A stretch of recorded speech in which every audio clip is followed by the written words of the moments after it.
चाल घेतलेली आहे। हो हरीच्या मुरलीवर जीव जळे,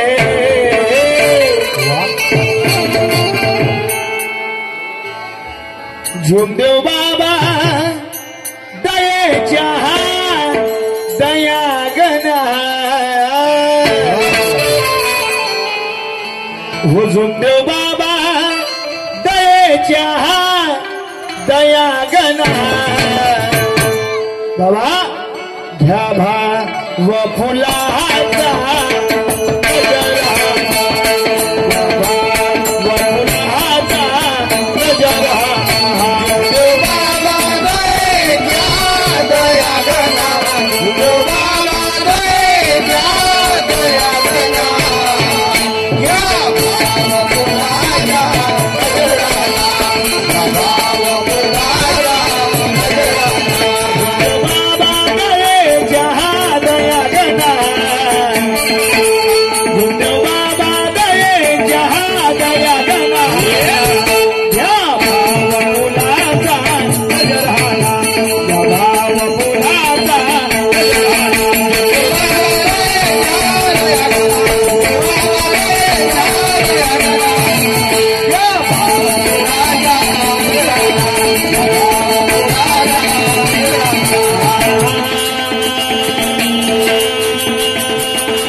नजर होने नजारा देखा, हो पहले कभी ऐसा नजारा नहीं देखा।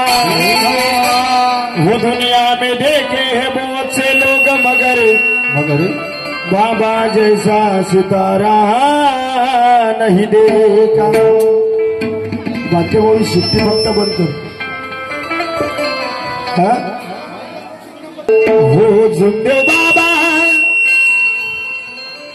दयेच्या दया गणा, झुमदेव बाबा दयेच्या दया गणा ज्या पाव फुलाचा नजराना, कारण नजर होने नजारा देखा,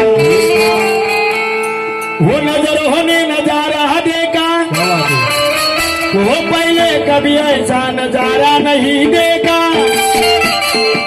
वो दुनिया में देखे बहुत से लोग मगर बाबा जैसा सितारा नहीं देखा। कारण जर मानते की बाबा झुमदेवजी जन्माला आले नसते तर खरोखर आज तुमचं माझं नातं हे जुळलं नसतं खरे। आणि जर बाबा जन्माला आले नसते, बाबाने एका भगवंताला प्राप्त केलं नसतं आणि हे निष्काम भावनेची सेवा या गोरगरीब जनतेपर्यंत पोहोचवली नसती तर तुम्ही किंवा मी या मार्गामध्ये सुखमय जीवन जगू शकलो नसतो। मला म्हणायचं आहे मानव धर्म अगोदर होता की नव्हता? मानव धर्म अगोदरही होता, पण त्या मानव आणि धर्माची आम्हाला जाणीव नव्हती। म्हणून काय म्हणतो पहा,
जर का बाबा जन्मासी आले नसते तर जीवनातील अंधार मिटला नसते. जर का बाबा जन्माला आले नसते तर जीवनातील अंधार मिटला नसता. आणि मग सांगा या सेवकाच्या उद्धारासाठी जगी तुझा कोण झटला असता. अरे बाबा जन्माला आले नसते तर दुःखाचा डोंगर हटला नसता आणि सत्य मर्यादा प्रेमाचा मार्ग जगाच्या पाठीवर कुणाला पटला नसता. म्हणून आम्ही कधी मानव धर्म शोधून पाहिला नाही, फक्त बाबाच्या मार्गात आलो. हो ना.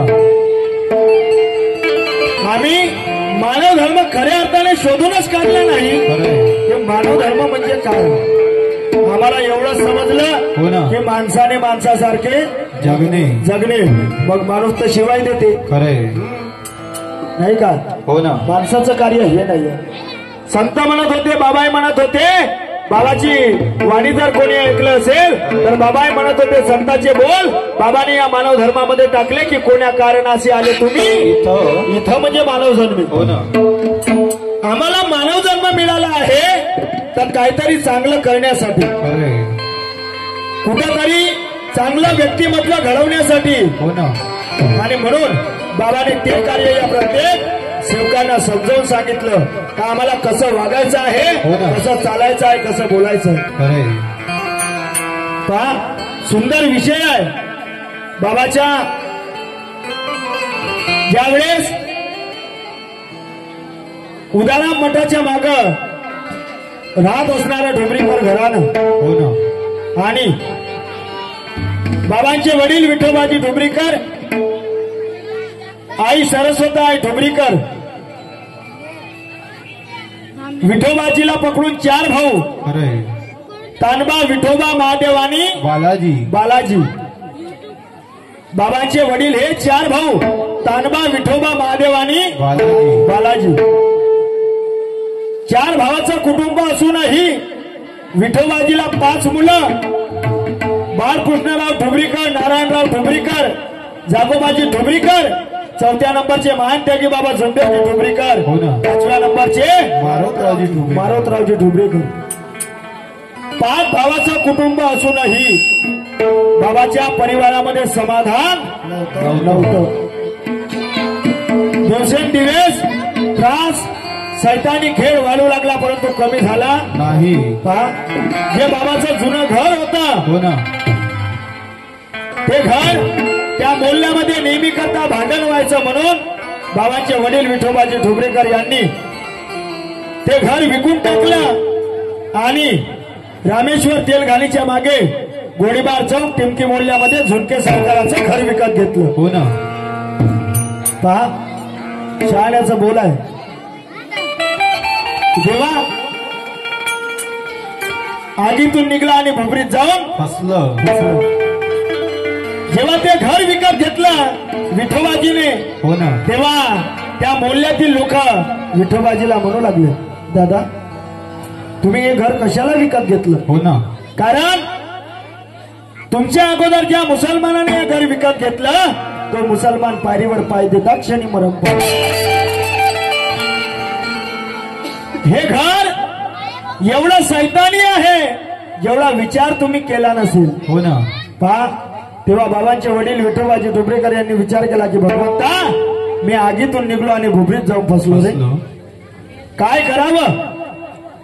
तिकडे तसा त्रास होता म्हणून ते घर विकलं. हो ना. इकडे सुख मिळेल म्हणून हे दुसरं घर घेतलं, हे तर त्याच्यापेक्षा जास्त झालं. पहा म्हणतात ज्या परिवारामध्ये हनुमान चालीसा वाचल्या जातं त्या परिवारामध्ये भूतबाधा कधीही वास करत नाही. परंतु बाबाला दिवसातून 2 ते 3 हनुमान चालीसा वाचण्याचा छंद होता, तरी पण त्या परिवारातलं दुःख दूर झालं नाही. पहा, विचार पडला बाबाचं घराने गुरुमार्गी होतं. हो ना. त्यांचे गुरु धापेवाड्याचे यादवराव महाराज यांच्या हाताने त्या घराचा होम हवन शांती केली, तरी पण तीड भऱ्याचा आराम नाही. कोणीतरी कुत्र्यासारखं भुकत आहे, कोणीसारखं इलारत आहे, देवा धडधड बडबड चालत आहे असा आवाज येतो. पहा, तेव्हा बाबांनी विचार केला की आपला प्राण गेला तरी चालेल, आपलं प्राण गेला तरी चालेल, पण माझा परिवाराला सुखी केल्याशिवाय सोडणार नाही. याला म्हटलं जाते ध्येयवादी, याला म्हणतात निष्कर्मयोगी. आमचा तर काय सिंग खाऊच आहे, वा. येतं मांडू का तिथं मांडू, तिथं मांडू का इथं मांडू, खरंय. कुठेही मांडलं तरी गोंधळ आमचा सारखाच आहे. वा. आणि म्हणून बाबा ध्येयवादी होते. बाबाने मनामध्ये विचार केला का आपण आपल्या परिवाराला सुखी केल्याशिवाय सोडायचं नाही. पहा, एके दिवशी काय झालं, बाबा या दुःखाचा नाच करण्यासाठी घराच्या बाहेर निघले आणि अनओळखी व्यक्ती बाबाच्या निवासस्थानी आली. त्या व्यक्तीने बाबाला काय सांगितलं,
जीवाची मर्जी पुसली चार भावाची. हो ना.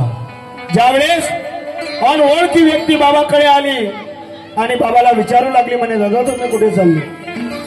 त्यावेळेस बाबांनी त्यांना सांगितलं, दादा काय सांगू, माझी जर जीवनगाथा ऐकली तर खरोखर तुझ्याने ऐकणं होते की नाही हे मला माहिती नाही. बरोबर. परंतु संपूर्ण अतिथी त्या व्यक्तीजवळ सांगितले आणि तो व्यक्ती होता मौद्याचा. हो ना. आता कोणी कोणी नावही सांगतात त्या व्यक्तीचं, ज्याचा हरी त्याच्या परी. आज बाबांनी आम्हाला सत्य मार्गदर्शन दिलं. हो ना. हॅलो. सत्याची वागणूक दिली. या मानव धर्मामध्ये सत्य शिकवलं, तरी पण बाबाला अजूनही ओळखलं नाही. हॅलो. आणि म्हणून पहा, त्यावेळेस त्या व्यक्तीने बाबाला विचारलं आणि बाबाने संपूर्ण अपिती त्या व्यक्तीजवळ सांगितली. सांगितल्यानंतर तो व्यक्ती बाबाला म्हणू लागला म्हणे बाबा हो ना माझ्याकडे असा एक मंत्र आहे अशी एक विधी आहे त्या विधीमुळे त्या मंत्रामुळे कितीतरी जीव सुखी झाले पण त्याच्यामध्ये पण आहे जर विधी साधली नाही तर कितीतरी मरणागती गेले पागल झाले आंधळे झाले लंगडे सुद्धा झाले असं त्या विधीचा सारांश आहे हो ना हा बाबाला वाटलं नाहीतरी मरतोय अरे रोज दुःखाच्या पायी मरण्यापेक्षा एक दिवस भगवंताचं नाव घेऊन जर भगवंतात विलीन झालं ते तरी बरं त्यावेळेस बाबांनी निश्चय केला आणि त्या व्यक्तीकडून तो विधी मंत्र समजून घेतला घरी आले चारही भावाची मीटिंग घेतली चारही भावाला तो विधी मंत्र वाचायला दिला परंतु चारही भावाने तो विधी मंत्र वाचला आणि सांगितलं की हा विधी आम्ही करणार नाही का बरं तर इथे मरल कोण हो ना इथे मरल कोण तेव्हा बाबाने मनामध्ये विचार केला की भगवंता दुःख तर सर्वांवर आहे माझ्या एकट्यावरती नाही परंतु माझे चार भाऊ म्हणतात की इथे मरल कोण आणि पहा बाबाने विचार केला मनामध्ये एक चित्त एक लक्ष एक भगवान समजून त्यांनी मनामध्ये विचार करून सांगितलं का चारही भावाला सांगितलं का एक भाऊ मेला असं समजून चला माझी एक पत्नी माझा एक मुलगा या दोघांचा सांभाळ करा कारण मी भगवत प्राप्ती करायला तयार आहे आणि पहा त्यावेळेस बाबांनी तारीख 26 महिना नोव्हेंबर साल 1945 दिवस होता सोमवार या दिवशी त्या विधीला सुरुवात केली समोर काय झालं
कार्याचे 21 दिवस पूर्ण झाले कार्याचे विधीचे 21 दिवस पूर्ण झाले आणि 21व्या दिवशी नारायणराव यांच्या मुलीला यावेळेस आपण माता म्हणतो कोणी फोड फुंसे म्हणतात हो ना आताच्या युगामध्ये त्याला काचण्या म्हणतात पहा त्या मुलीच्या शरीरावर फोड फुंसे झाले मुलगी बोलत नाही चालत नाही आणि त्या फोडामधून रक्त आणि खून निघून आले पहा नारायणरावजी यांना खूप विचारायला भगवंता म्हणे काय जर माझी मुलगी भगवंता विलीन झाली तर आम्ही कोणाकडे पाहू आम्ही कुणाला हात मारू आणि अशा वेळेस त्यांना मनामध्ये विचारायला की म्हणे आपला भाऊ एका भगवंताची प्राप्ती करीत आहे तर आपण त्याच्यातून काहीतरी सल्लागार घेऊ हो ना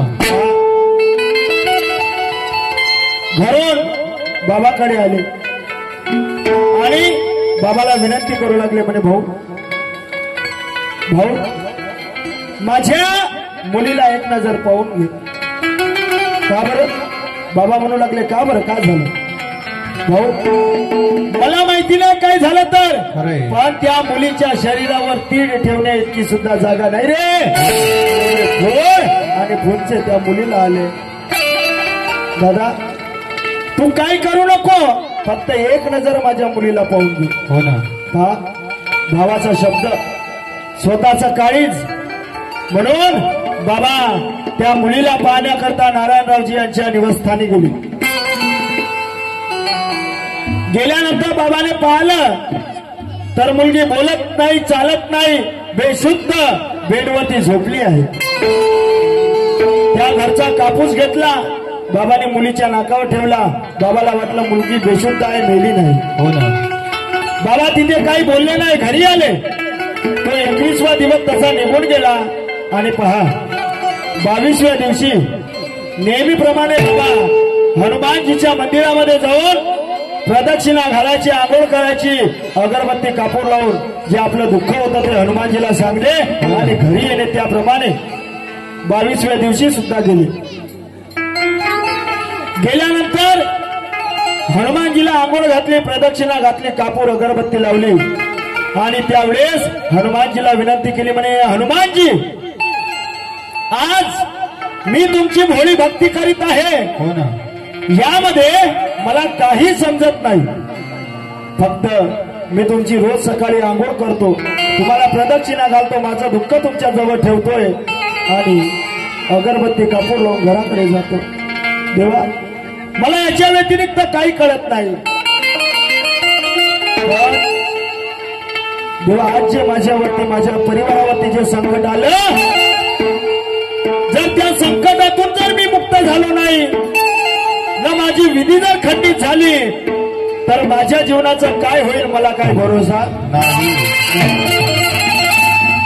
देवा मी तुझ्याशी एक निष्ठ आहे, बरं मी तुझ्यावर विश्वास केला आहे. हो ना. आणि म्हणून मी तुझ्याकडे एक मागणी मागत आहे. देवा जर त्या मुलीचं आयुष्य संपलं असेल तर माझं उरलेलं आयुष्य त्या मुलीला अर्पण करा आणि सर्वप्रथम मला आपल्या चरणी विलीन करा. बाबाची विनंती हनुमानजीला आणि त्या विनंतीप्रमाणे बाबाला योग मिळाला. हनुमानजीला विनंती केली आणि तिथून 22व्या दिवशी घरी आले. तो 22वा दिवस तसाच निघून गेला आणि 23व्या दिवशी नेहमीप्रमाणे बाबा मंदिरात गेले आणि जेव्हा मंदिरातून घरी आले आणि ज्या मुलीसाठी बाबाने भगवंताजवळ हनुमानजी जवळ योग मागितला तीच मुलगी बाबाच्या दारासमोर खेळताना दिसली आणि या मानव धर्मामध्ये प्रथम पर्वावर बाबा पहिला अनुभव घडला तो म्हणजे नारायणराव यांच्या मुलीचा. आणि पहा जगाच्या पाठीवर बाबाला विश्वास घडला का या विधीमध्ये कुठंतरी साह्य आहे, भगवंत आहे, जागृत शक्ती आहे, फक्त मला ती शक्ती शोधायची आहे. आणि बाबाने तेव्हापासनं एक निष्ठावान राहून त्या भगवंताचे काटेकोरपणाने पालन केले. त्यांच्या नियमाचं बाबानं पालन केलं. ज्या पद्धतीने विधीचा सारांश होता ते कार्य बाबानं केलं. आणि पहा असं करता करता 41 दिवस पूर्ण झाले. 42व्या दिवशी समाप्ती केली आणि ती समाप्तीची तारीख होती 6 जानेवारी साल 1946 दिवस होता रविवार. या दिवशी बाबाने त्या विधी मंत्राची समाप्ती करून मोद्याला आले आणि ज्या व्यक्तीने बाबाला विधी मंत्र दिला त्या व्यक्तीकडून समोरची सामुग्री लिहून घेतली.